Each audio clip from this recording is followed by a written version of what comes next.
Hi, my name is Katz Mockler, and my hacker's journey focuses on creating student consultancy-based accountability partners. For a little bit of framing, my name is Katherine Katz Mockler. I'm currently the bilingual literacy assistant principal at Wilmer Hutchins Elementary School in the ACE network. My students and staff are tenacious, vivacious, and committed to growth.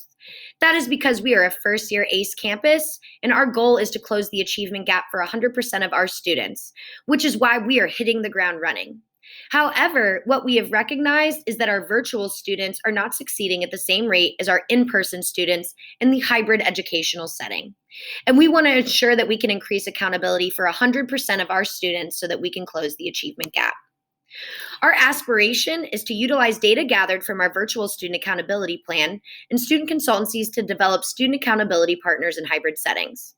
This aspiration is rooted in equity because it utilizes student accountability partners that are grounded in voice and choice, ownership, and reflection that puts students at the center of all decisions.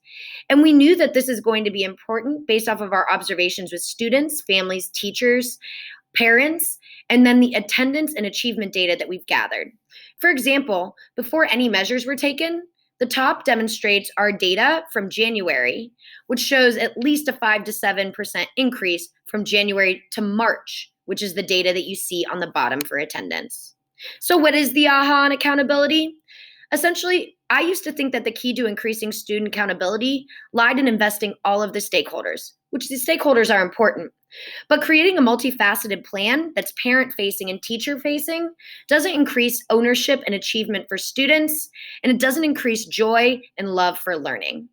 So in order to gather more data, one day I used Padlet, which the link can be found here below to see all of the data, where I conducted a live poll to students in a hybrid setting to learn what would increase achievement and investment from students in the virtual and in-person settings, and just to gather more information on the setting in general for students. Some of the key points that I discovered is in-person learning is preferred. Students like to learn in person because they receive more support, because it is more fun, and they have their friends. You can see some of the findings that I have on the right side of the screen. So I knew that I had to transfer student voice and choice into student choice-based accountability. So I thought, how can I bring the joys, the structure, the accountability of in-person learning to our students at home? And then I thought, how can I also do this while supplementing the academic objectives of ACE? My primary answers were increase collaborative opportunities between friends in a hybrid setting, ensure students in hybrid settings are aligning themselves with in-person actions, and identify the rules and expectations of in-person students that they're following and allow in-person students to supplement virtual students in achieving this. And then use morning meeting as an opportunity to allow students to engage in character-based learning, reflection, and commitment. Because we can increase compliance through adult-facing systems, but is the development of student-facing systems that creates accountability and long-term investment. So that's why I prototyped hybrid student accountability partners. I identified a section of students struggling in the hybrid setting to achieve academic character and social emotional accountability. I utilized the morning meeting period time with two awesome teachers to teach students the foundations of accountability.